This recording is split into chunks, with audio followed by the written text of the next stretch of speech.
Welcome, travelers. Before we journey back into the age of gods and heroes, I want to know something. Where in the world are you watching from? Drop your country, your city, or even the realm you wish you were watching from in the comments below. It's incredible to see how many corners of the world gather here for these stories. And if you enjoy myth, history, and the great tales that shaped civilizations, make sure to like this video and subscribe. It helps the channel more than you know and ensures you won't miss the next chapter in our saga.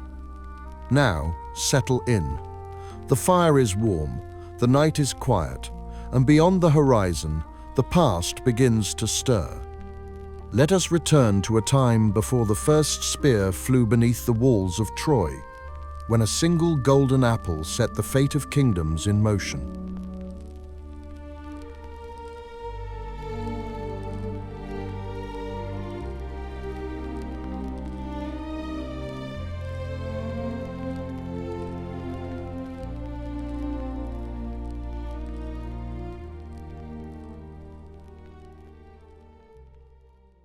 The beginning. Long before the first spear flew beneath the walls of Troy, long before Achilles' rage or the fall of the great city, the story began with something deceptively simple: a wedding, a golden apple, and a single, careless choice. Prologue. The seed of a war.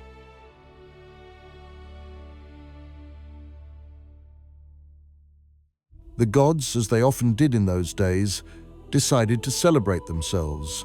On a bright summit of Olympus, banners of cloud unfurled like silken ribbons. Columns of mist rose like ivory pillars. There, in a hall woven from light and storm, the immortals gathered for the marriage of Peleus and Thetis, Peleus, a mortal king stern and dignified. Thetis, a sea nymph of the deep, her eyes the color of the distant horizon, her hair flowing like green waves. The feast glittered with ambrosia and golden cups of nectar. Lyres chimed with fragile music, laughter rolled like distant thunder.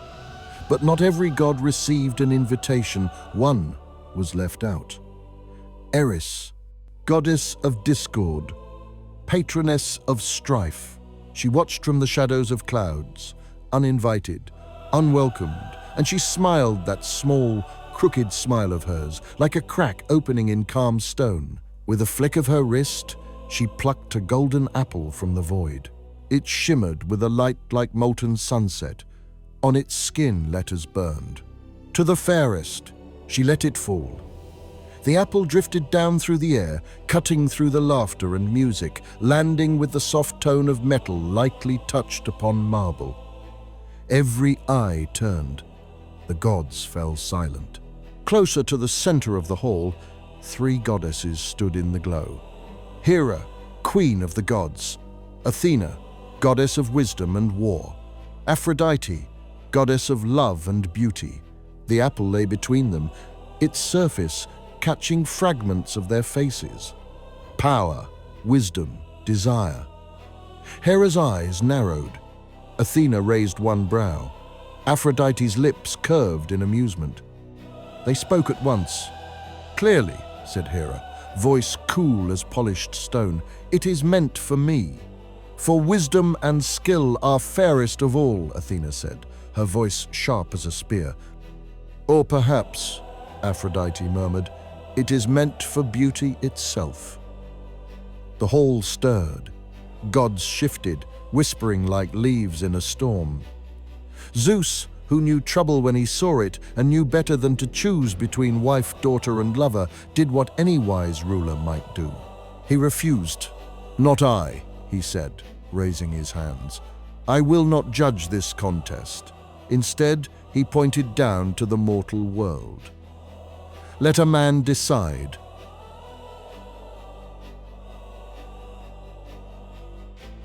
Chapter 1.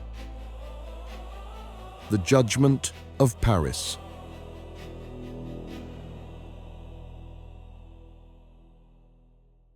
Far from Olympus, Beneath a blue and distant sky, a young shepherd walked the slopes of Mount Ida. His name was Paris. He wore a simple tunic, rough but clean, a cloak against the winds. Paris was no ordinary shepherd. He was a prince, though he did not yet live as one.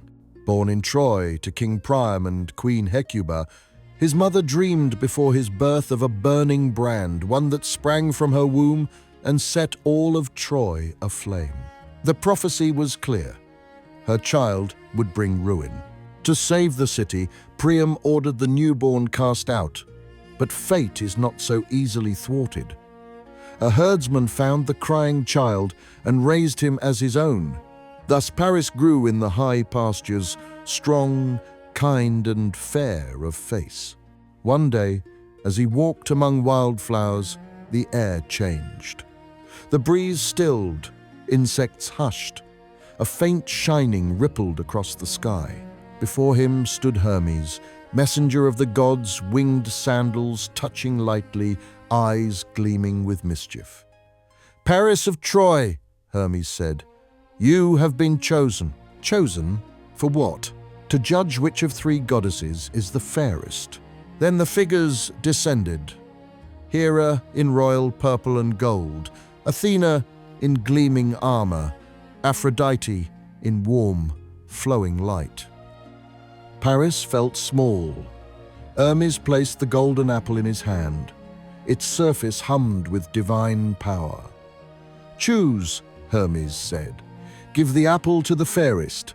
"But how can I, a mortal, judge the gods?" Hera approached first. The air around her smelled faintly of incense. "Paris," she said, "choose me, and I will make you lord of vast lands. Thrones will bow to you. Kingdoms will tremble at your word." Athena stepped forward next. "Choose me," she said, "and I will grant you unmatched wisdom and victory in battle. Your name will be remembered in songs of strategists and heroes." Then Aphrodite stepped near. The world softened. The wind warmed. Flowers scented the air. Her eyes shone with playful promise. "Paris," she whispered, "choose me, and I will give you something no crown can match, the love of the most beautiful woman alive." Paris breathed. "The most beautiful? Her name is Helen," Aphrodite purred. "Queen of Sparta, Menelaus's wife. Her beauty stirs nations. Power, wisdom, glory, or love intoxicating, forbidden, radiant." He looked at Hera's severity, Athena's piercing gaze, Aphrodite's warm smile. Young, mortal, and swayed by desire, Paris gave the apple to Aphrodite. Hera's fury flickered. Athena's jaw tightened. Aphrodite smiled like sunrise. Eris laughed unseen. A choice had been made. Chapter 2. Helen of Sparta.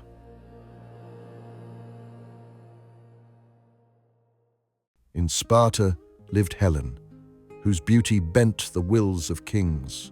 Her hair fell like poured gold, her eyes summer blue. Suitors once came from every corner of Greece, each offering wealth and armies. Her father, Tyndareus, feared conflict. On Odysseus's council, all suitors swore an oath to defend the chosen husband from any claim against his marriage. Helen chose Menelaus, broad-shouldered, red-haired, gentle, despite his warrior's strength. Their home shone white in the sun, filled with olive trees, feasts, and quiet warmth. Yet Aphrodite's promise waited.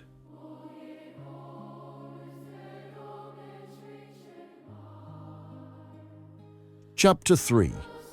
The Arrival of Paris. A Trojan ship approached Sparta, prow carved like a horse.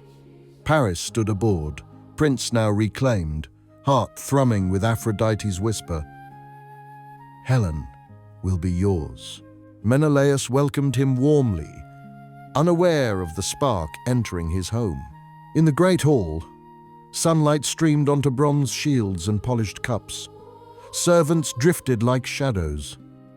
Helen entered. Paris froze. Her simple pale dress gleamed in the soft light. Golden hair cascaded freely. When she turned, the room seemed to tilt around her.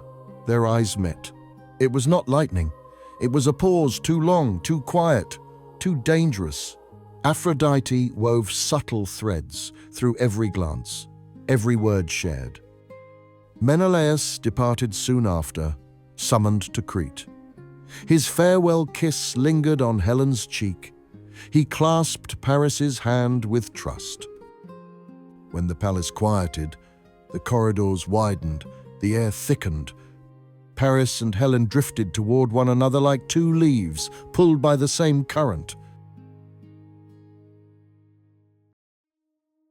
One night, beneath a pale moon, Paris whispered, "Come with me to Troy." Helen hesitated, remembering duty, husband, child, and the pull she felt toward Paris. The gods leaned in. "Yes," she breathed. "I will go."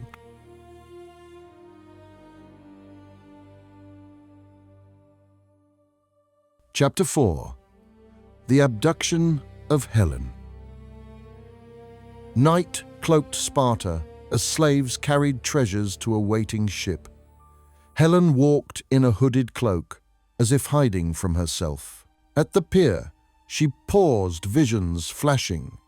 Burning cities, screaming men, black ships like carrion birds, walls ringed with fire. "What is it?" Paris asked. "Nothing," she murmured, pushing the omen aside. They boarded. Oars dipped into the dark water, the sail unfurled like a ghost's wing, and Sparta receded into silence, unaware its queen was gone, and that an oath sworn years ago was about to drag all Greece into war. Chapter 5. The Vow Awakens. Days later, Menelaus returned, dust on his cloak, eagerness in his eyes. He entered the palace. Something felt wrong. The air was taut, servants uneasy. "Where is your queen?" he asked. A servant trembled. "My lord, the Lady Helen. She is gone." "Gone? Where?" "She left with the Trojan guest, with Paris." The words cut him raw. Pain crashed, first betrayal, heartbreak. Then anger burned hotter. This was not only a wife stolen, this was an insult to sacred guest right, an affront before the gods. "Send messengers," Menelaus commanded, "to Mycenae." Chapter 6. The Call of Agamemnon. In Mycenae's dark palaced halls, Menelaus stood before Agamemnon, who listened with tightening jaw. "He came as a guest," Menelaus said. "I trusted him. He took my wife and fled." "Troy," Agamemnon murmured, and the name rang with threat. The city's wealth, its strategic power, this insult could not be ignored. Then came the older obligation, the oath sworn by Helen's suitors. "They swore," Agamemnon said, "to defend your marriage. Call them."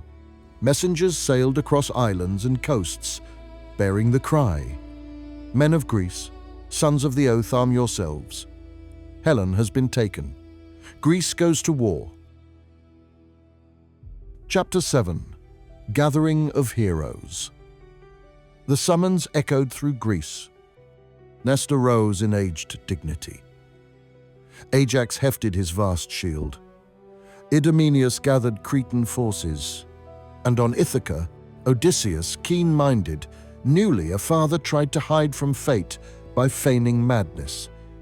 He yoked donkey and ox, sowed salt into barren soil. But Palamedes placed infant Telemachus in the plough's path. Odysseus swerved, instinct, shattering his disguise. Reluctantly, he agreed. "Tell Agamemnon," he sighed. "Odysseus will come." Chapter 8. Odysseus and the Oath. Elsewhere, another fate moved toward the war. In Phthia lived a youth, whose name would eclipse all others: Achilles. Born of Peleus and Thetis, he possessed strength and speed beyond mortal measure. Trained by the centaur Chiron, he learned healing and war, archery and song. But Thetis feared a prophecy. Her son would live a long, quiet life without glory or die young and famous. Hoping to spare him, she hid him among the maidens of Skyros. Achilles, disguised in women's clothes, moved among them with restrained ferocity, his true nature muted yet unmistakable. But the Greeks sought him, driven by another prophecy: Troy will not fall without Achilles. Odysseus arrived in Skyros with chests of gifts, fabrics, jewels, perfumes, and weapons hidden among them. When the maidens gathered to choose treasures, one tall figure drifted to the sword. His hand hovered, instinct awakening like a spark catching dry grass. Odysseus stepped forward. "Achilles," he said quietly. The disguise fell away. Achilles stood revealed, young, fierce, hungry for glory. "You knew?" he asked. "I guessed," Odysseus said. "But truly the world calls for you. War rises. Your name is already woven into it." Achilles felt the pull in his blood, the storm he carried within. "Then I will not hide. If there is war, I will go." A storm had been recruited.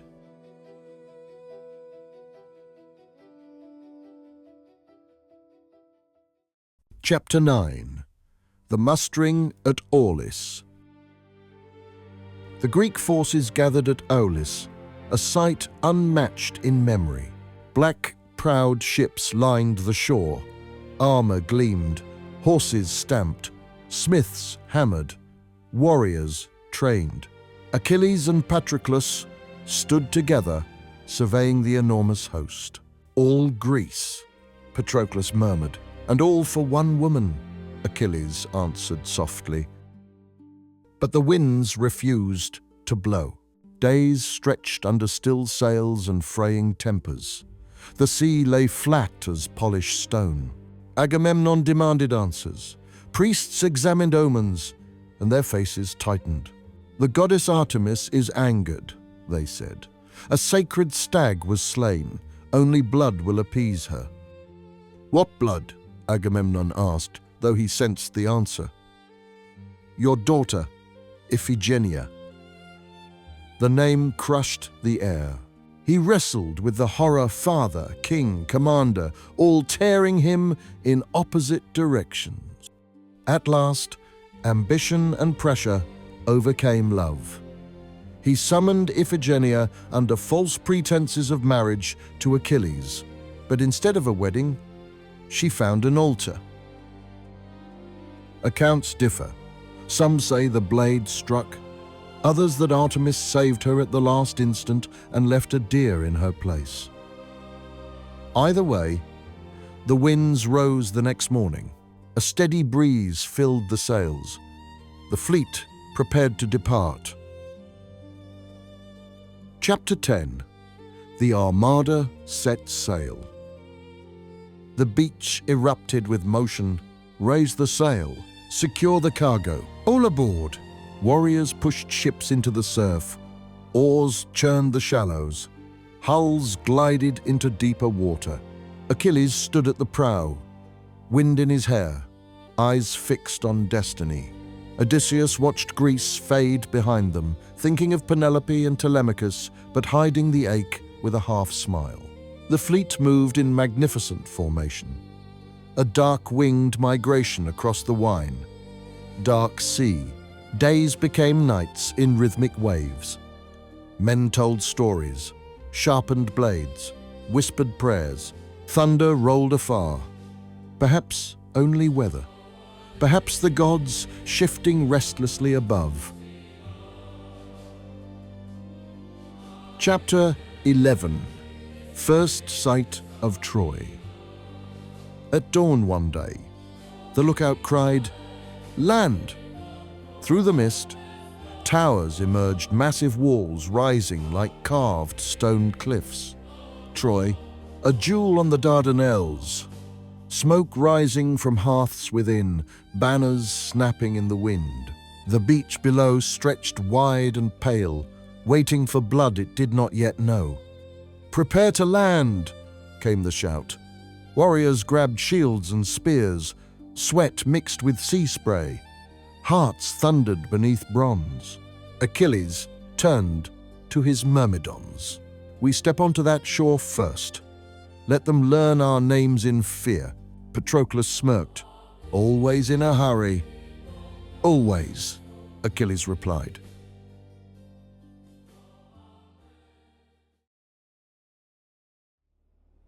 Chapter 12.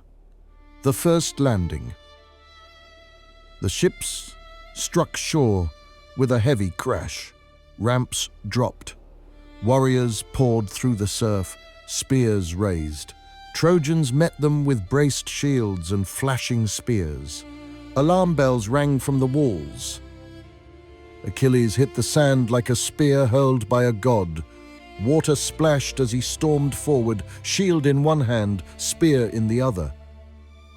The Myrmidons followed, a black tide behind him. He met a massive Trojan warrior, first sidestepped, deflected, struck, bronze pierced beneath the chin. The sea took the man's blood.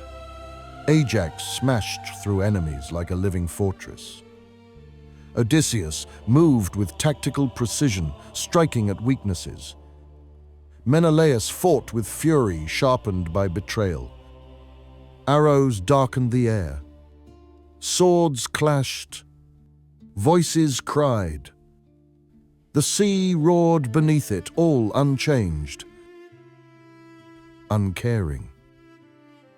Achilles carved through the Trojan flank. A commander fell. The Trojan line wavered. A horn signaled retreat.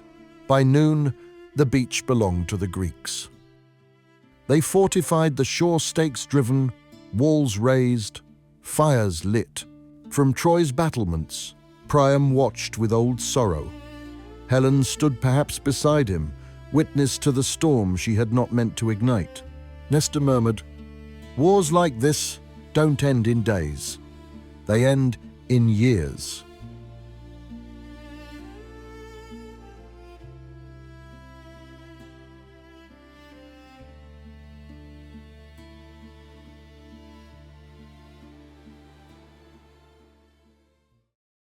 Chapter 13.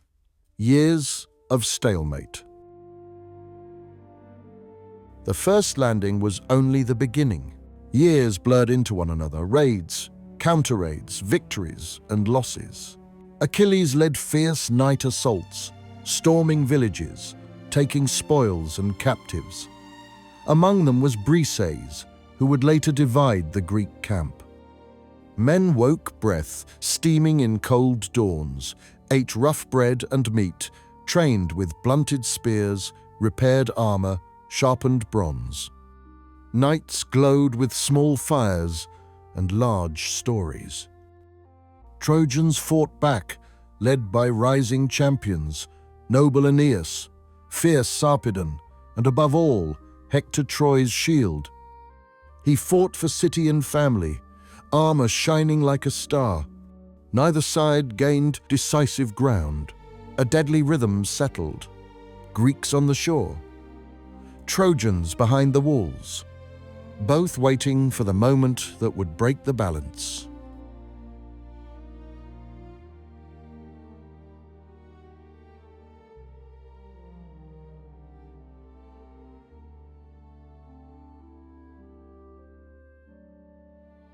Chapter 14.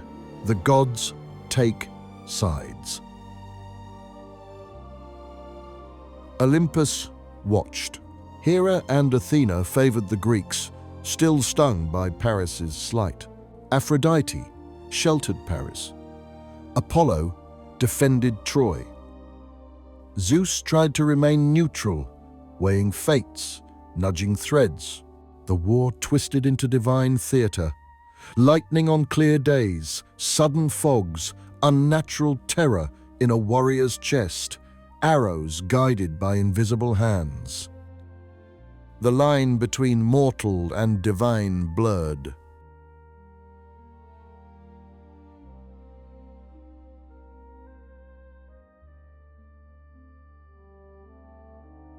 Chapter 15. Foreshadows.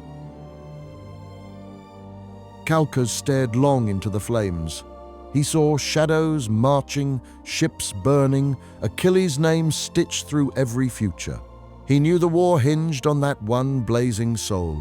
Achilles felt it too, in quiet ways standing barefoot at the sea's edge, waves licking his ankles, Troy's dark outline calling to him like destiny. "They will remember us," he told Patroclus. "They will remember the dead." Patroclus answered softly. "Perhaps."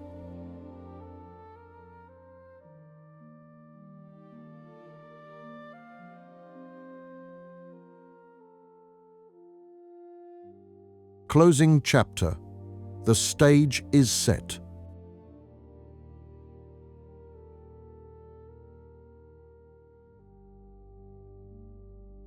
The first act of war settled into place. The causes lay clear now. A wedding, a golden apple, a shepherd prince's choice, a queen stolen, an oath awakened, the gods taking sides, the Greeks entrenched, the Trojans holding fast. Night fires flickered in the Greek camp, constellations fallen to earth. Men slept in armor, dreams thick with fear and desire. Inside Troy, mothers hushed frightened children, lovers whispered in the shadows. Priam touched the cold stone of his walls, praying they would hold. Helen hung between worlds, not merely a woman, but a spark that lit this inferno. Soon, the war would find its terrible voice. Achilles' anger, a stolen prize, a quarrel that would shake the Greek camp. But that belonged to the next telling. For now, the stage was set. The players assembled. The lines of fate drawn taut. The gods leaned forward. The poets sharpened their tongues. The world held its breath for the rage of Achilles and the long, dark song of Troy.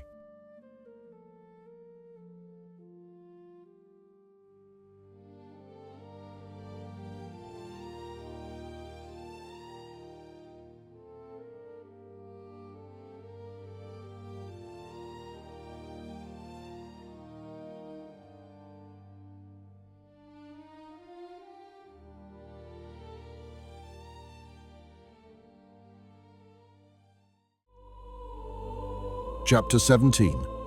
The Plague in the Camp. Years dragged on beside Troy's stubborn walls. Warriors who once strode proudly now moved with weariness etched into their shoulders. Young men grew old in the dust. Some died nameless. Others earned fleeting glories. Still the walls did not fall. Then came the whisper of sickness. It began with a cough. A fever, a shiver. Soon men collapsed in their tents, skin burning, breath rattling. Corpses grew in dreadful heaps each morning.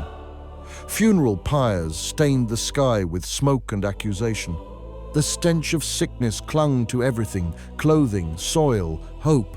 "Which god have we angered?" men muttered. Calchas came forward. "It is Apollo," he said gravely. "Agamemnon has insulted his priest. The god sends arrows of plague through our camp." Agamemnon's jaw tightened. He hated guilt pressed upon him. "What must be done?" Menelaus asked, voice taut. "The girl Chryseis must be returned to her father, unharmed, without ransom, Calchas replied. Agamemnon bristled. Give up my prize while others keep theirs? No. If I must return her, I will take another, perhaps from Achilles. A murmur rippled, dangerous, sharp. Achilles' expression hardened. The storm inside him stirred. Chapter 18. The Quarrel of Kings. The council gathered under an unforgiving sky. The tension was a blade drawn across the air. Achilles stepped forward first. We suffer because of your greed, he told Agamemnon. Your pride kills your own men. Mind your tongue, Agamemnon warned. I'll speak truth, Achilles retorted. We bleed for your brother's cause while you hoard spoils like a petty tyrant. Agamemnon's voice dropped low. Remember yourself. I am High King here. Without me, there is no order. Without warriors, Achilles shot back, there is no war for you to command. Silence, thick as armor. Then Agamemnon pronounced the blow. I will return, Chryseis, but I will come to your hut and take Briseis in her place. Shock struck the council. Achilles went pale. Then red rage boiling fast enough to scorch the air. I should kill you, he whispered. The gods know it would satisfy my heart, but I will not spill your blood today. He turned, voice like molten metal. Take her, take everything, but I will not fight for you again. Gasps spread. You would abandon the war? Agamemnon sneered. I came for glory, Achilles said, not slavery. He walked away. The Myrmidons followed like a dark tide. Briseis was taken in silence. Achilles watched, jaw clenched, grief and fury twisting together until they could no longer be separated. Chapter 19. The Silence of Achilles. Achilles vanished into his hut and into his bitterness. He ignored battle cries, messengers, calls for aid. His weapons hung untouched. His armor rested cold. The Greeks felt the loss like a wound. Battles faltered. Lines buckled. Without Achilles, their spear point, their terror, their symbol, their morale dimmed. The Trojans sensed the shift. Hector stood on the walls, watching Greek formations waver. Their best warrior sulks, he observed. Then the gods hand us an opening. Paris shifted uncomfortably nearby, still shadowed by guilt and Aphrodite's protection. What's done is done, Hector told him. Troy must fight as Troy is. Meanwhile, Achilles sat in his darkness, listening to distant screams and clashing metal. His conscience warred with his rage. Patroclus tried speaking to him quietly, patiently, but Achilles' storm could not yet decide whether to break open or collapse inward. The Greek camp became a body missing its heart. Chapter 20. Hector's Advance. Then the Trojans marched. Gates groaned open. Lines of warriors streamed forth, Aeneas, Sarpedon, Glaucus, and Hector at their head, gleaming and resolute. The Greeks scrambled to meet them. Where is Achilles? Men shouted. He isn't coming. The armies collided in a violent crash. Spears found flesh. Shields split. Horses screamed and reared. Hector fought like a man carrying a city on his back. He drove Menelaus back, clashed with Ajax, shattered formation after formation. By noon, the Greeks were retreating toward their defensive wall, the one they had hoped never to rely on. Dust choked the air. Pain mixed with fear. Inside his hut, Achilles listened to the sounds of dying men. Patroclus finally spoke. You hear them. They are dying. Agamemnon chose this, Achilles muttered. Let him bear it. Is it only Agamemnon who pays? Patroclus asked. Or all the men who trusted you? Achilles flinched truth, striking deeper than any spear, but he said nothing. Chapter 21. The embassy to Achilles. That night, when the day's carnage settled, the Greek chiefs gathered in desperation. They sent their greatest Odysseus, Ajax, Nestor, to Achilles' tent. Warm lamplight cast flickering shadows as they entered. Achilles regarded them with wary detachment. Odysseus spoke first, voice smooth as polished bronze. We need you. The Trojans nearly reached the ships. Without you, we may lose everything. Agamemnon offers gifts, apologies, the return of Briseis untouched. Achilles' eyes hardened. What is glory to a dead man? What good are gifts from someone who spits on my honor? Nestor leaned forward. Do not wait until you are old to regret what pride cost you. Ajax, blunt and steady, added, Men are dying. They believed in you. Will you watch them fall because one king offended you? Achilles stared into the lamplight, shadows trembling with him. My mother foretold two fates, he said. Die young, win glory, or live long, forgotten. Why should I die for a king who disrespects me? Their silence was answer enough. Achilles shook his head. No, I will not fight. The envoys left, carrying heavy failure. Outside, the camp murmured anxiously. Tomorrow's battle loomed grim.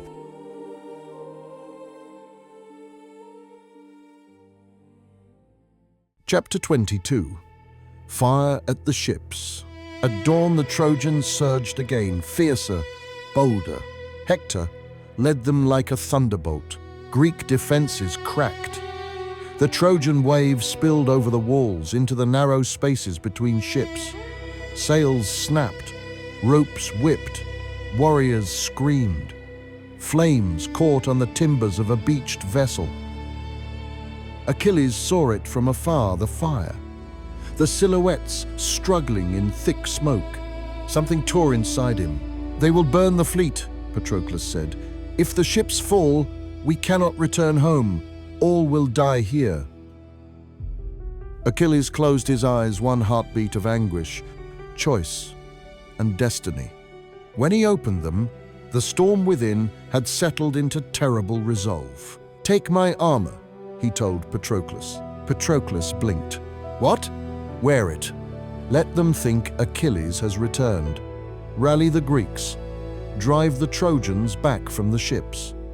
Let me go with you. No, Achilles' voice cracked. If I go and do nothing, they will lose hope. If I fight, my pride will only sow confusion. You must be Achilles today. Patroclus hesitated, then nodded. He donned the armor, horsehair helm, gleaming shield, divine greaves. He became Achilles' shadow made real. The Myrmidons roared when they saw him. Achilles watched his friend march away, wearing his name, his glory, and unknowingly his doom.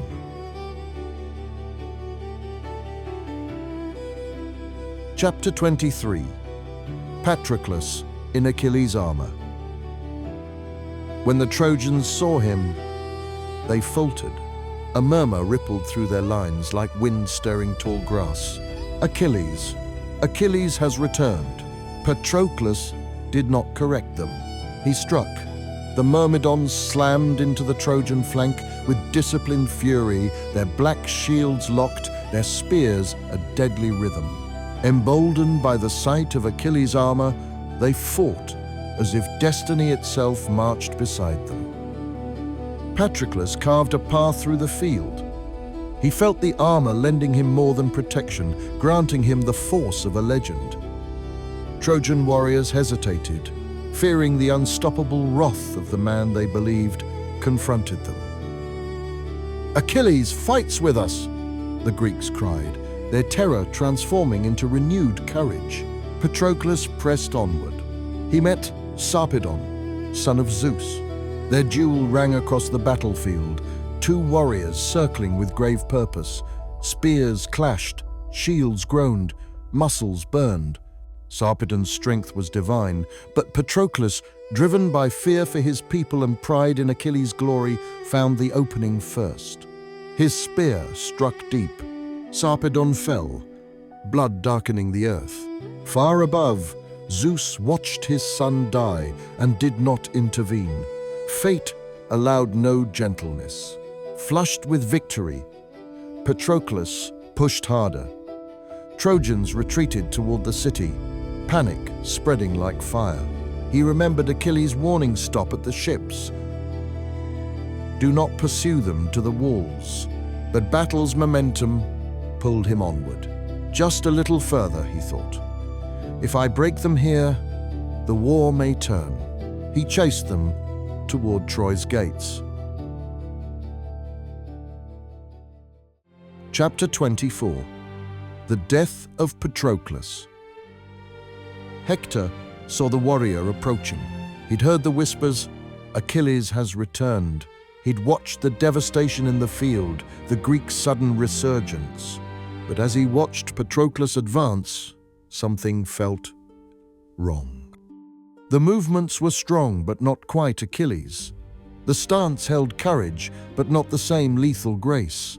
Still, Hector knew, if this man Achilles or not continued his slaughter, Troy would fall before sunset. He stepped forward. "Face me!" he roared. The battlefield parted. Forming a rough circle beneath the blazing Sunday, Patroclus turned.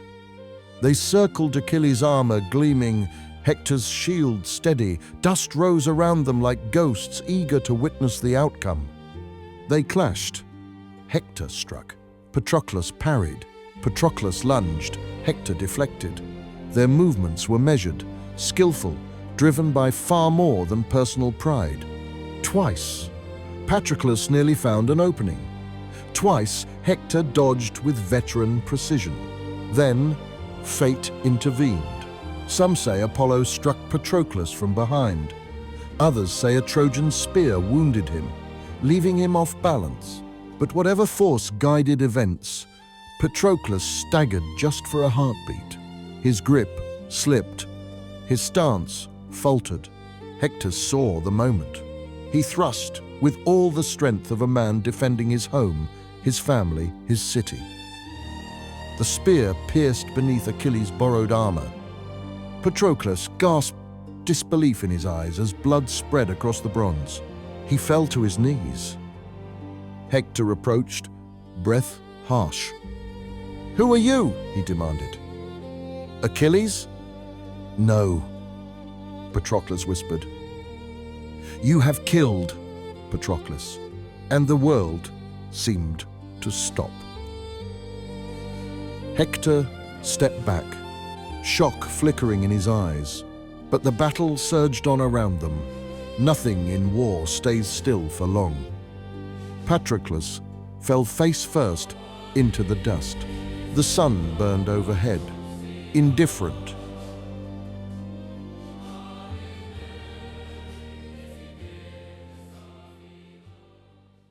Chapter 25.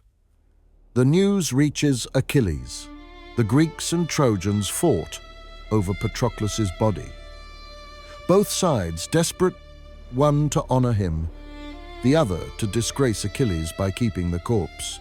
Hector stripped Achilles' armor from the fallen warrior, donning it himself like a trophy. Finally, Patroclus's body was retrieved and carried toward the Greek camp. Achilles saw the approaching figures, something laid across a shield. His breath stilled. "What is this?" he demanded. Silence. Then a whisper. "It is Patroclus." The world collapsed inward.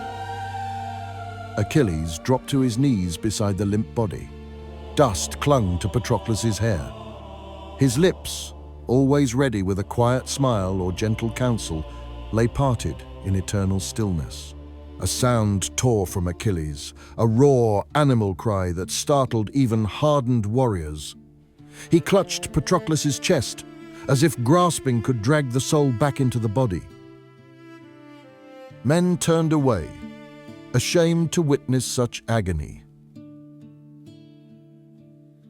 When Achilles spoke again, his voice was broken stone. "Who did this?" "Hector," someone whispered. Achilles pressed his forehead to Patroclus's cold skin. "I warned you," he whispered. "I told you not to go to the walls." But warnings did not matter now. Only vengeance did. He rose slowly, trembling with fury. "Hector dies," he said. "I will not rest until he is dead at my feet."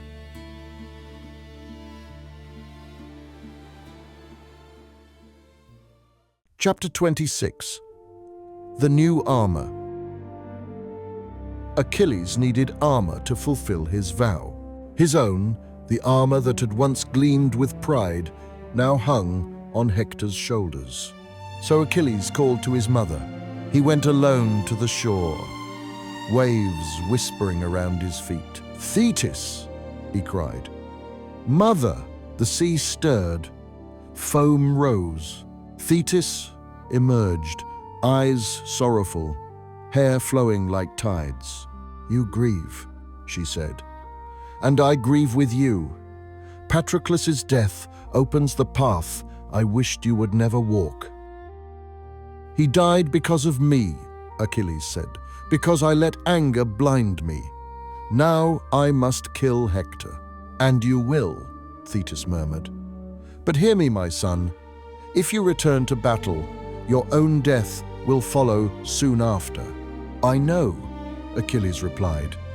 "Better a short life with honor than a long one without meaning." Tears shimmered in Thetis's eyes. "Then you must be armed as no mortal has ever been." She vanished beneath the waves. Far in the forge of Hephaestus, hammers rang like thunder. Bronze glowed white hot. Sparks flew, metal sang. He forged a breastplate of impossible depth, greaves light as fate, and a shield a universe in itself. On that shield, cities at peace, cities at war, harvests and vineyards, stars circling the heavens, life and death etched into divine bronze. When Thetis brought the armor, it shone like lightning caught in metal. Achilles donned it, and the air seemed to tighten around him. Hope shivered. Fear stirred. Fate leaned closer.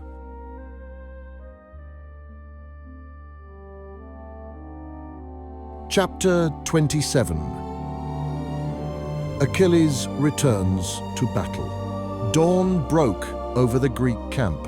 Achilles stepped forward in his new armor, radiant and terrible. Men fell silent, some bowed, others gripped spears tighter. All felt the shift, the war's axis turning around this single man. Agamemnon approached, pride broken, grief humbling him.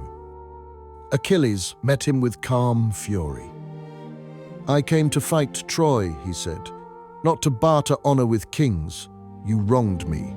But that matters less than Patroclus's death. Today I fight for him." Agamemnon lowered his gaze. "If we survive this war, I will make amends. For now we must stand together." Achilles turned toward the field.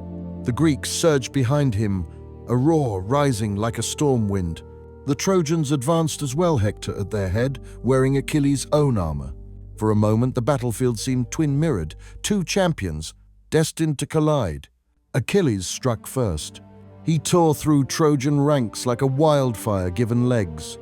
Spears shattered, shields splintered. Panic rippled through their lines. He drove warriors into the Scamander River. Its waters, choked with bodies, rose against him in mythic outrage, swelling, twisting, trying to drown him. But Achilles fought even the river, clawing back to shore. drenched and snarling. "Not even gods or rivers stop me today," he growled. He killed warrior after warrior, names that would live only in fragments of old songs. Through it all, Hector remained, and fate drew them together like magnets made of grief and rage. Chapter 28. Hector and Andromache. Inside Troy, as the battle raged outside, Hector returned to the city once more. He climbed to a high tower where Andromache waited, their young son in the nurse's arms. Her eyes were full of fear. "Your courage will kill you," she whispered. "You are Troy's hope. Every day you go out there, I fear it is the last time I'll see you." Hector took her hands. His own were rough, scarred, yet gentle. "If I hide inside these walls," he said, "what will people say? That Hector stayed safe while others died for him? I cannot bear that shame." "I don't care what they say," Andromache replied, tears burning. "I care that you live. You and this child are my city." The boy, Astyanax, reached for Hector's helmet and cried at the sight of the fearful horsehair crest. Hector laughed softly, removing the helm so his son could see his face. He kissed the child, then Andromache. "I know the risk," he said, "but if we all run, Troy will fall faster.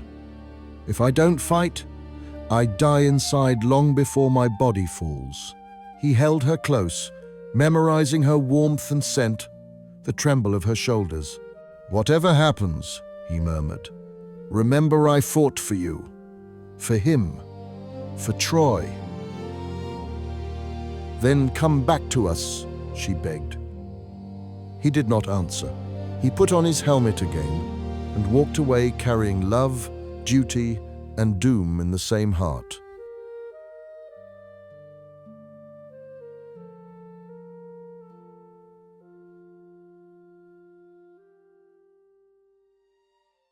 Chapter 29. The Duel. Before the gates. The day came when there was nowhere left for Hector to retreat. Troy's forces were battered. The Greeks pressed close. Achilles slaughtered Trojans like a scythe through grain. Hector knew, if he stayed behind the walls, his honor would die before he did. So he stood outside the Scaean gate, alone. From the ramparts, Priam, Hecuba, Andromache, and countless others watched, breath held tight in their chests. Across the plain, Achilles approached. Dust rose around his feet. Sunlight blazed on his divine armor. For a moment, Hector's courage wavered. He imagined running, darting back through the gate, letting others bear the brunt. He turned. He actually ran. Around the city there went Hector fleeing, Achilles chasing, 3 full circuits of Troy. The people on the walls watched in stunned silence as their greatest warrior fled like prey. But he could not run forever. Some say Athena, in the guise of Hector's brother Deiphobus, tricked him into stopping. "Stand and face him," the false brother urged. "We will fight at your side." Believing he was not alone, Hector halted. He turned back to face Achilles. The illusion vanished. There was no Deiphobus, no ally, only Hector, alone with his fate. He straightened his shoulders. "All right," he whispered. "Enough running." He raised his spear and walked forward.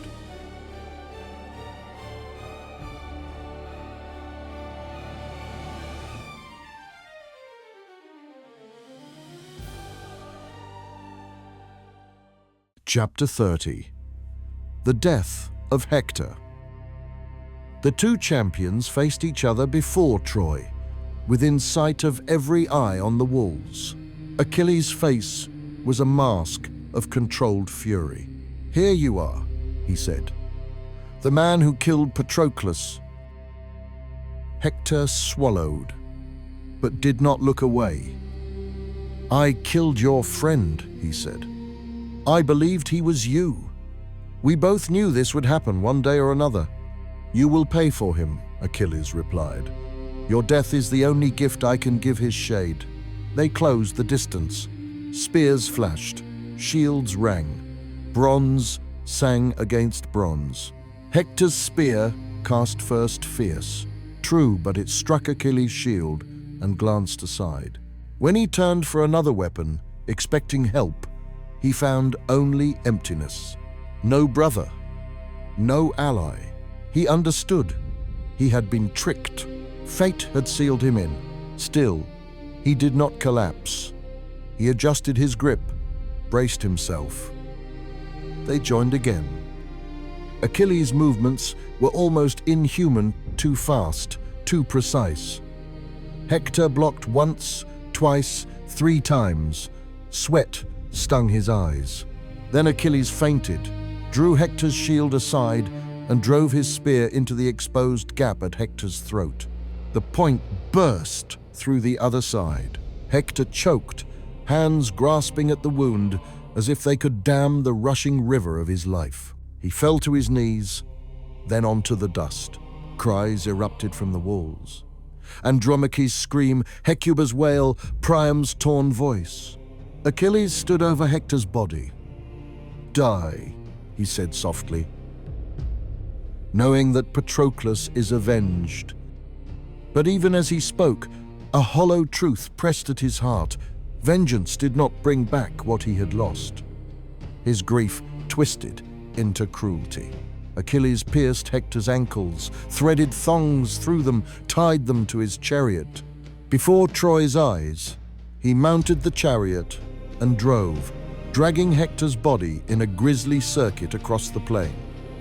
Dust and blood marked the path. The people on the walls watched in helpless horror. In that moment, Achilles was more storm than man. Chapter 31. The Night of the Fallen. Darkness fell heavy over both camp and city. In the Greek camp, some celebrated Hector's death as a turning point, but many whispered uneasily about what they had seen the desecration of a noble enemy. Even in war, there were customs. Achilles had shattered them. Elsewhere, Achilles sat beside Patroclus's bier. He had ordered a grand pyre to be built for his friend. Around the body he laid treasures and spoils, locks of hair from companions, offerings meant to honor Patroclus in death. He spoke to the still face, as if it might answer. "I killed Hector for you," he murmured. "I dragged him like an animal. His body lies shamed, but you are still gone. I would trade everything, this armor, this glory, this whole war, to have you alive." The silence pressed in. In Troy, grief was raw. Priam's heart had been carved open. Andromache clutched empty air where Hector had once held her. The city's spirit sagged. Without its champion, its future seemed a narrow, dark path. Yet Troy still stood. Its walls remained, and as long as they did, the war was not over. Chapter 32. A King Among Enemies.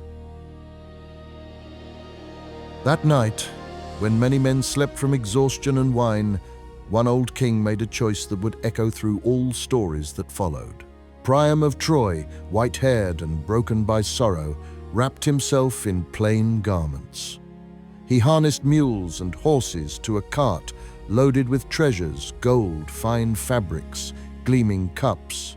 "I will go to Achilles," he said. His advisors protested. "It is madness. The Greek camp is full of men who would kill you on sight."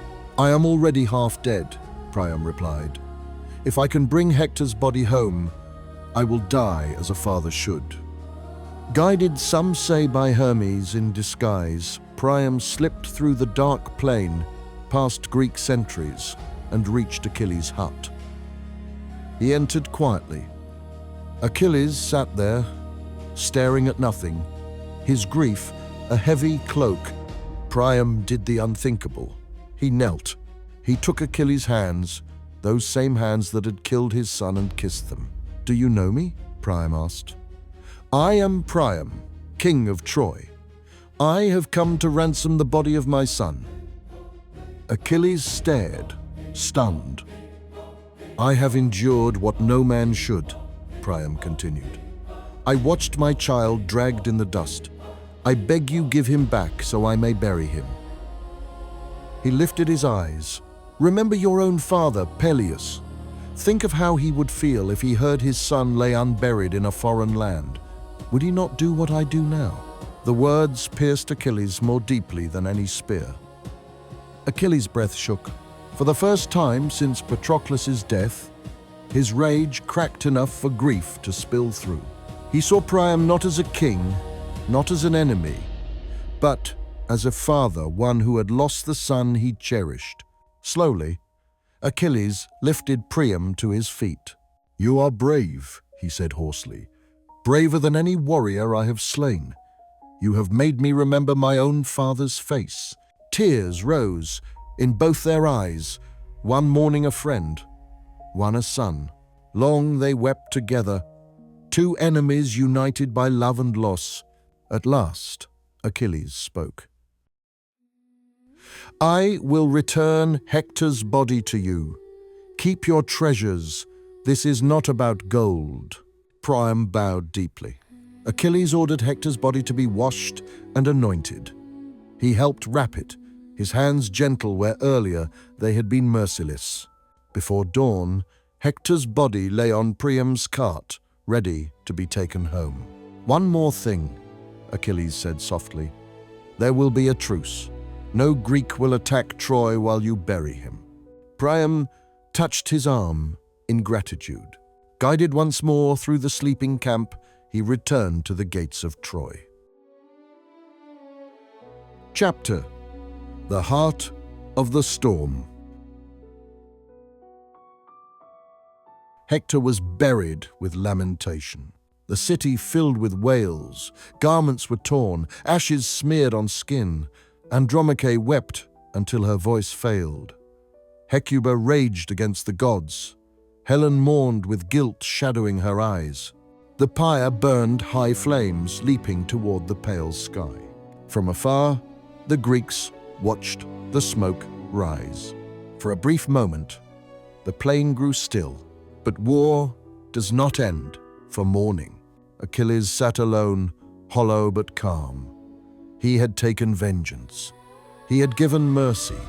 He had done everything his heart could bear, and still he felt the shadow of his own fate creeping near.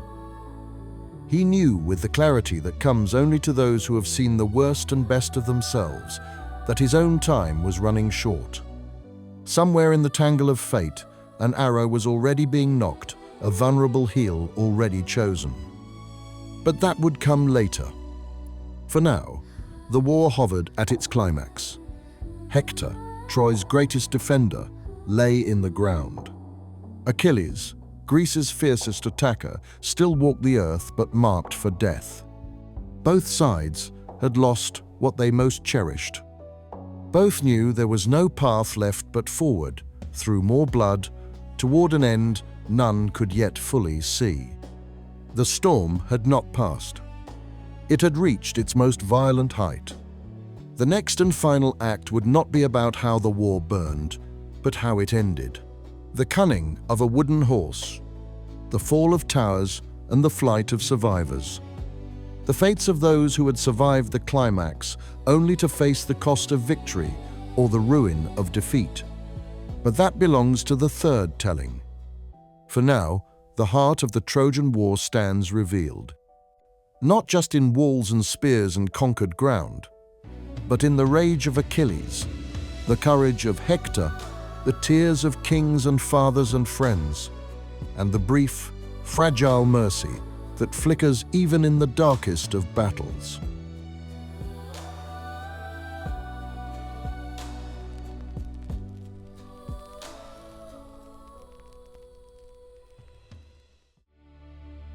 Chapter 33. The Last Days of Achilles. The truce ended. and battle returned like a tide. But now, something was different. Achilles fought not like a man seeking glory, but like one fulfilling the final measures of fate. He moved through Trojan ranks with terrible purpose. No waste, no flourish, only deadly intent. Mothers whispered warnings to their children. Do not look upon Achilles. If you see him, run. Inside Troy, even those who hated him spoke his name like a storm cloud forming. His presence hung over the city, heavy and inevitable. But prophecy had not lied. Achilles would not see Troy fall.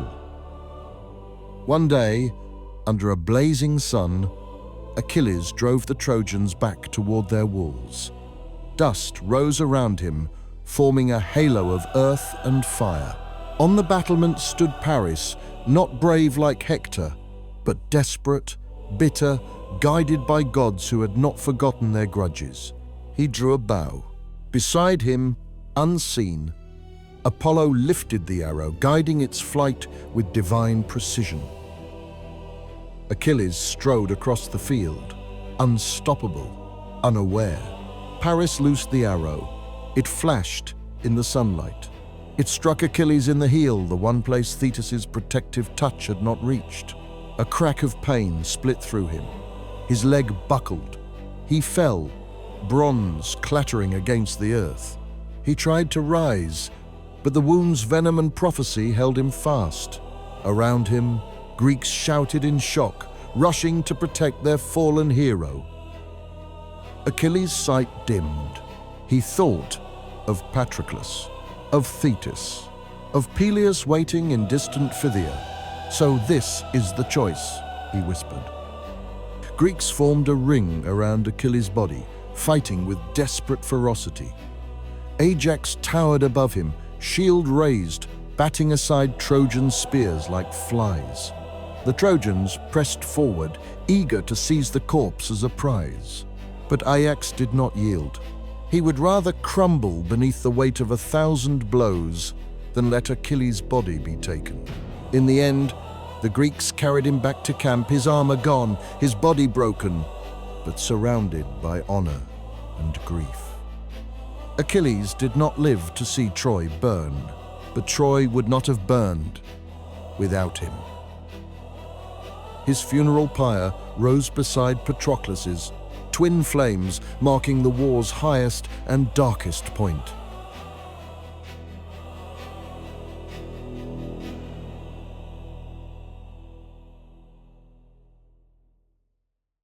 Chapter 34. Prophecies unfinished. With Achilles gone, the war sagged under a strange heaviness. Their sharpest spear had fallen.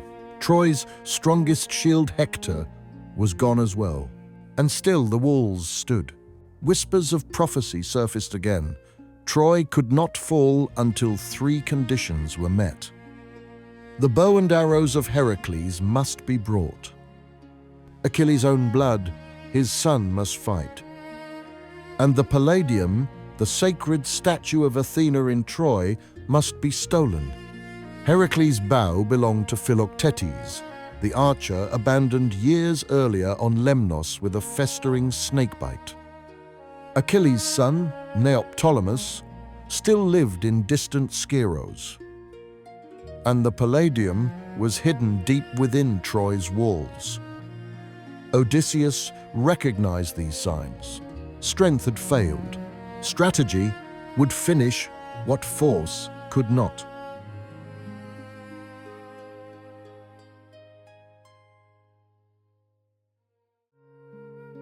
Chapter 35. The Island of Philoctetes. Odysseus sailed with a small crew to the barren island of Lemnos. There they found Philoctetes gaunt, furious, living among rocks and wind. His foot still oozed from the ancient venom. His beard hung wild. His eyes burned with years of abandonment. When he saw Odysseus, he laughed, a jagged, broken sound. "You remember me now?" he spat. "Does your war need a cripple at last?" Odysseus tried diplomacy. "We wronged you," he admitted. "The war has lasted 10 years.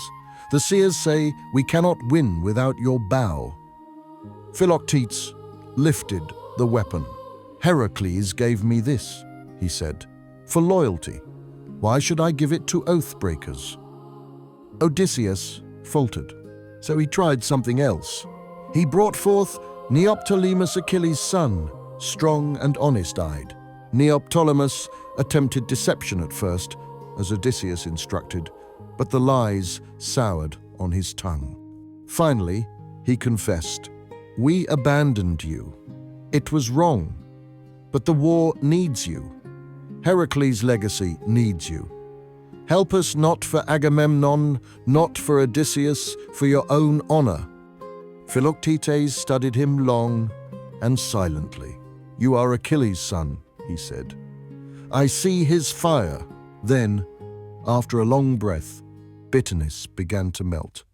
A vision, some say from Heracles himself, urged him to go. "Very well," he said. "I will come.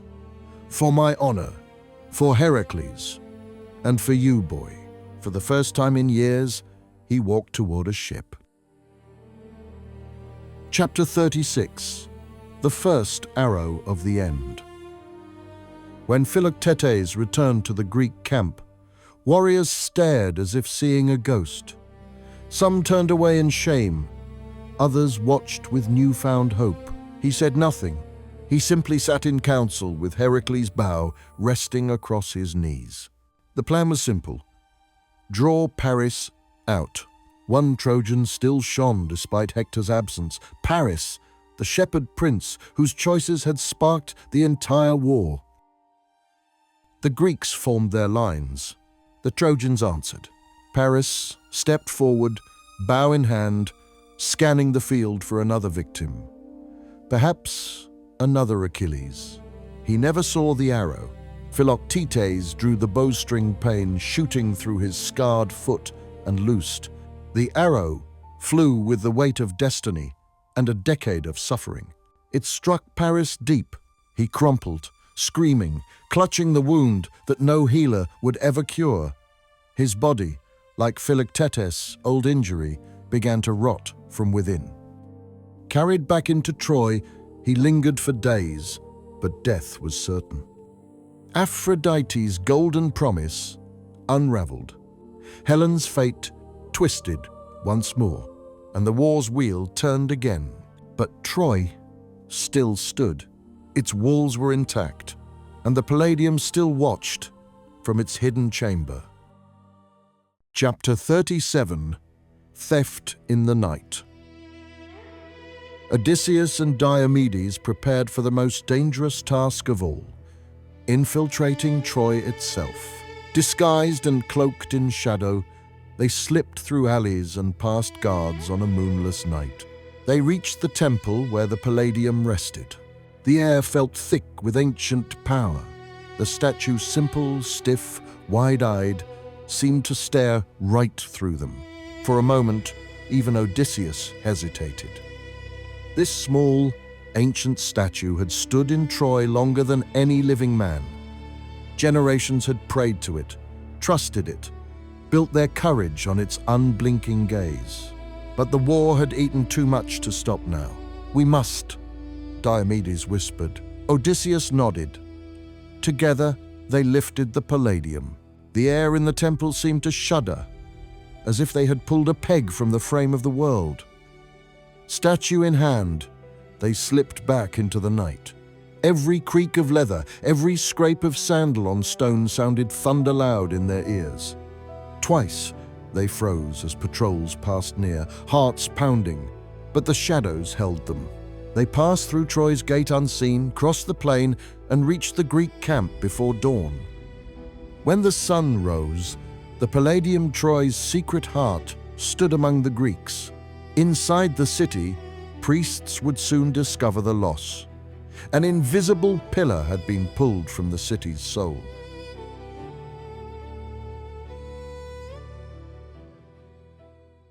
Chapter 38. The Idea of the Horse. Still, The walls stood. Siege engines, courage, prophecy all had brought the Greeks close, but not through. Odysseus knew brute force had reached its limit. Something stranger was needed. "What if we stop trying to break the walls," he said in council, "and make the Trojans open the gates themselves?" Murmurs stirred. "We pretend to leave," Odysseus continued. "We burn our camp, sail away just out of sight. But first, we leave them a gift." "What kind of gift?" Nestor asked. "A horse," Odysseus said. "Huge, beautiful, hollow." He outlined his idea. A wooden horse, large enough to impress, built hollow to hide chosen warriors inside.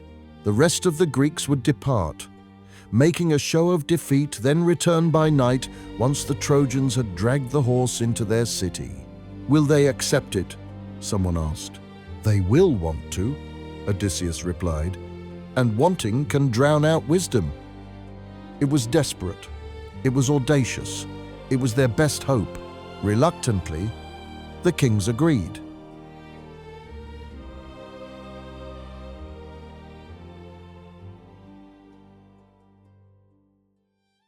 Chapter 39. The Wooden Giant.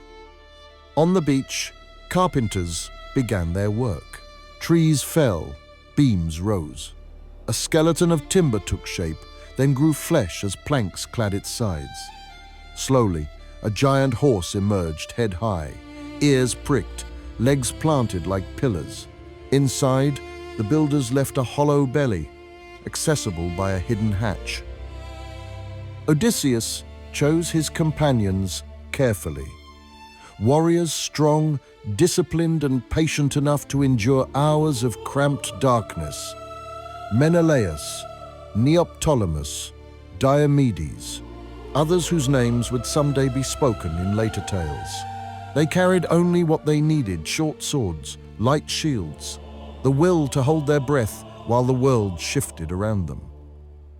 Meanwhile, the army prepared its stage. Tents were dismantled or set alight.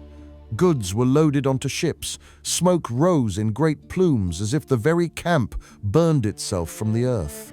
From Troy's walls, watchers squinted at the astonishing sight. "They are leaving," someone cried. "Look, their tents burn. Their ships depart." The Greek fleet moved out, oars chopping the sea. They vanished behind a nearby island, out of sight but not truly gone. On the emptied shore, the horse remained, a towering, silent presence. Chapter 40. Voices at the Gate. Curiosity drew the Trojans down from their walls. They approached the abandoned camp, cautiously shields ready, spears lowered. No ambush sprang. They roamed through ashes and debris, disbelief turning to cautious delight. "The Greeks are gone," they whispered. "After 10 years, they're gone." Then they saw it. The horse. It loomed over the beach, larger than any beast, too perfect to be practical. The Trojans gathered around it, marveling. "What is it?" "An offering," some said. "A gift to Athena."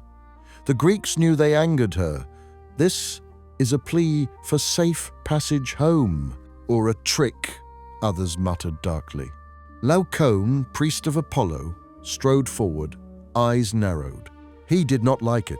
He walked around the horse, struck its flank with his hand, listening. Then, seizing a spear, he hurled it into the wooden side. The impact boomed. For a heartbeat, those close enough thought they heard a faint, muffled vibration from within. Laocoon's suspicion flared. "Fools!" he cried. "Do you not see this reeks of deceit? I fear the Greeks even when they bear gifts." His words rattled the crowd. Some nodded. Others, exhausted by years of fear, clung to hope instead. Then the sea rose against him. 2 great serpents emerged from the waves, coiling, scaling, their eyes burning with unnatural fire. They raced up the shore. People screamed and scattered. The serpents wrapped themselves around Laocoon and his sons, crushing, biting. Their screams tore at the sky before cutting off abruptly. The beasts slid away toward the city and vanished near Athena's temple. Stunned Trojans stared in horror. "Look," some whispered. "He struck the horse, and the gods punished him." Caution twisted into fear. Fear softened into justification. "It must be sacred," they insisted. "We must honor it, not destroy it." Cassandra cried out that ruin would follow, but as always, no one believed her. In the end, hope and superstition triumphed over warning. "Bring the horse into the city," the people shouted. "Let it be a sign of our victory." They fastened ropes and harnessed teams of men and beasts. With straining backs and chanting voices, they dragged the horse up to the gate. It scraped the stone as it passed, sparks of omen no one wished to read. Inside the walls, they hauled it to a central square. Children ran in circles around its legs. Elders touched the wood reverently. Priests muttered prayers to Athena. That night, Troy celebrated. The war was over, they thought. Wine flowed freely. Music wound through streets, once echoing only with cries of fear. People danced beneath the looming shadow of the horse. Slowly, the revelry faded into exhausted sleep. Torches guttered. Doors shut. Even sentries on the walls relaxed, heavy-lidded after a rare taste of relief. Inside the horse, it was hot, dark, and airless. Odysseus and the chosen warriors endured in cramped silence, muscles cramping, armor biting into flesh. They listened as the city's noise swelled, peaked, and then faded. At last, night grew deep and quiet. Odysseus strained his ears, heard only the soft hush of wind in streets, the distant creak of wood. "It's time," he whispered. They worked the hidden hatch open. Cool night air flooded in, carrying the scent of smoke and sleeping stone. One by one, they slid down to the ground, blades ready, hearts hammering. The horse towered above them like a dark god watching its own trick unfold. They moved toward the nearest gate, shadows among shadows. Guards dozed. The Greeks killed them swiftly, silently, and pulled the gates open. Far off, the hidden Greek fleet saw a flicker of signal fire. Oars bit into black water. Sails swelled. The ships returned. Chapter 42. The Fall of Troy. Troy woke to fire. Greek warriors surged through the opened gates and spilled into the streets like a flood of iron and flame. Houses were torched, doors splintered. Men died half awake, dragged from beds by hands that had once seemed far away. Cries of panic split the night. "The Greeks! The Greeks!" Some rushed to arm themselves, only to find armor scattered, weapons lost, ranks in chaos. The attackers moved with cruel efficiency. Those from the horse seized key positions, while the returning army poured through the gates. Priam watched his city burn. The palace shook with the roar of collapsing roofs and dying dreams. He fled to an inner altar, hoping the gods might spare him sacred ground. Neoptolemus found him there, Achilles' son, with his father's fire and a harsher edge. Priam stood, unarmed, hands resting on the altar. In some tales he begged. In others he met death silently. Either way, Neoptolemus slew him at that very shrine. The last king of Troy fell where once he had begged for Hector's body. Elsewhere, horror spread in jagged threads. Andromache's child torn from her arms. Cassandra dragged from Athena's statue, her prophecies drowned by screams. Hecuba wandering through smoke, her world broken beyond repair. Menelaus found Helen in the chaos, still radiant, even in ash-streaked light, eyes heavy with history. For a moment, He raised his sword. Then he lowered it. He chose to take her home instead. By dawn, Troy was not a city, but a carcass. Walls cracked, temples defiled, houses gutted by flame. The Trojans who survived were captives. The Greeks had won, but the taste of victory was bitter.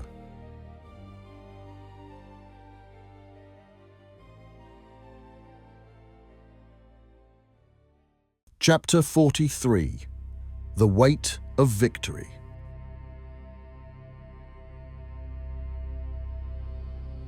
When dawn rose over the smoking ruins, the Greeks moved through the remnants of Troy like ghosts. Bodies lay everywhere, friend and foe alike. The smell of ash and blood hung thick in the air. They gathered treasure, herded captives, and prepared their ships for departure.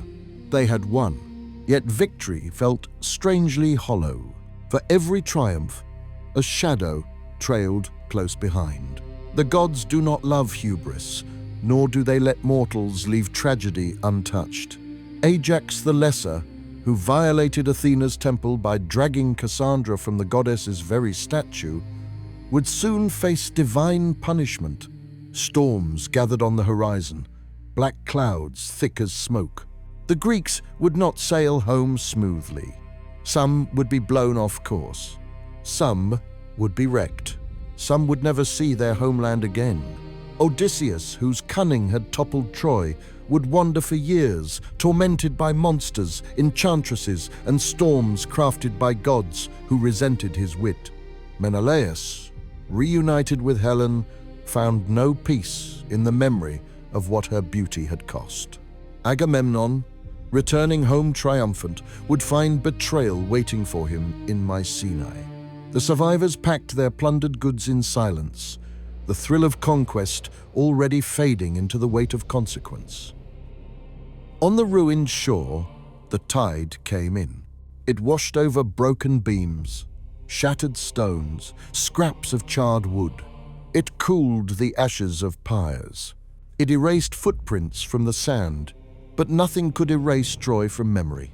The Greeks boarded their ships, heavy with spoils and heavier with ghosts. They sailed away, leaving behind a smoking crater where a proud city once stood. Chapter 44. The Fate of the Survivors. Troy had fallen, but its people lived on in chains, in exile, in sorrow. The survivors were scattered like seeds cast upon harsh wind. Some became captives in Greek lands. Andromache, once wife of Troy's greatest hero, was given to Neoptolemus. She would live a life built from fragments of love and loss, raising Hector's son no more. Hecuba's grief twisted into despair as she was dragged into slavery, her royal dignity now nothing but memory. Cassandra went with Agamemnon, still cursed with visions no one would heed. She foresaw more blood, more ruin, but her warnings, like always, fell on closed ears. Others escaped the burning city. Aeneas, carrying his father Anchises upon his back and leading his young son by the hand, fled through smoke and fire. Guided by omens and destiny, he led a small band of survivors into the wilderness. In time, his descendants would build new cities. Empires would rise from the seed of Troy's ruin. Even as the flames devoured their home, the story stretched forward threads spinning into futures no one on the battlefield could imagine. Loss, once vast enough, does not end. It echoes, and the Trojans' echoes stretched across oceans and centuries. Those who had once lived behind shining walls were now wanderers, slaves, or legends. But in every corner of the world they touched, a fragment of Troy endured.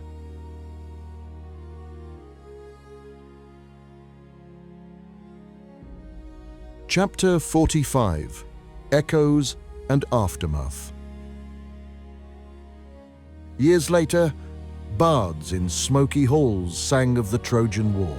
They sang of Achilles' terrible brilliance, of Hector's noble courage, of Odysseus' cunning, of Priam's heartbreaking plea, of Troy burning against the night sky. Kings listened, wine warming their blood, and felt both awe and dread. Mothers held their children tighter, hearing of the fallen and fearing the eternal hunger of war. For the soldiers who had marched to Troy, the war never fully ended. Odysseus carried shadows in his eyes long after he returned to Ithaca. Menelaus lived beside Helen in uneasy quiet, the weight of tragedy housed in their shared silence. Neoptolemus bore guilt, heavier than his weapons. He had killed a king upon a sacred altar.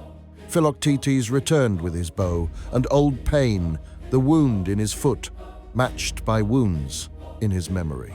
Even the gods returned to their feasts on Olympus, watching mortal smoke carry the scent of destruction upward. They had played their games, insults avenged, favors granted, favorites protected or sacrificed. Mortals had obeyed, resisted, suffered, loved, killed, and died beneath their whims. Yet the story remained, long after bodies decayed, after cities fell, after kings died and kingdoms changed hands. The tale persisted, kept alive in song and story. For some battles never truly end. They become myths.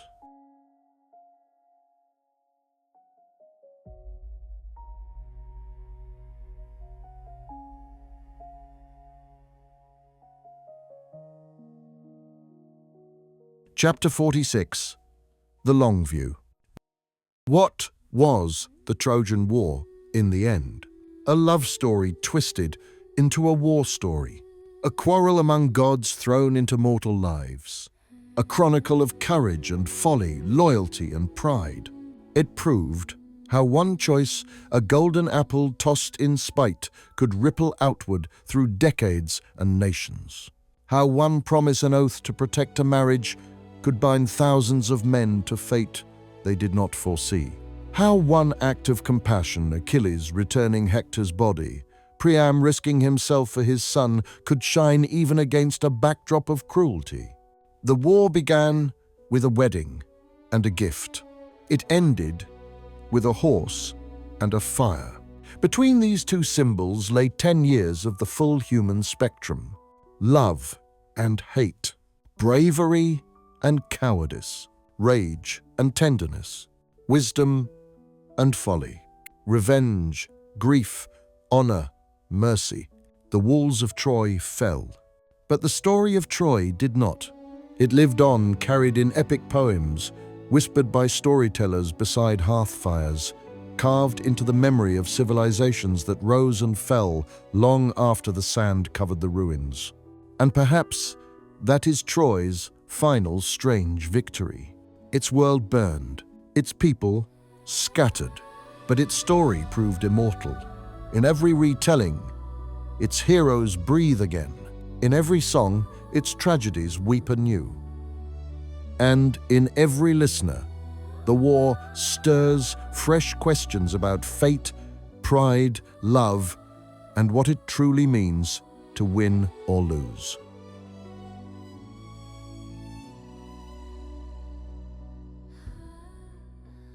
Epilogue: The Quiet After. Imagine standing years later on the same shore where the Greek ships once gathered. The sand is smooth now. Grass grows where bodies once fell. The sea murmurs softly. Waves rolling in and out with the same ancient patience they had before any hero walked the earth. If you close your eyes, you might think you hear echoes, the clatter of bronze, a warrior shouting another's name, a father weeping over a fallen son. But it is only the wind, only the sea. The war is long over. The heroes are gone. The city that burned is now a memory softened by time. Somewhere far away, a child hears the name Achilles for the first time and asks who he was. A storyteller begins. long ago before the first spear flew beneath the walls of Troy. And the Trojan War lives again, not in blood, but in words, not in fire, but in memory, not in victory or defeat, but in what endures. This is the true resolution, not who won, not who died, but what humanity chooses to remember.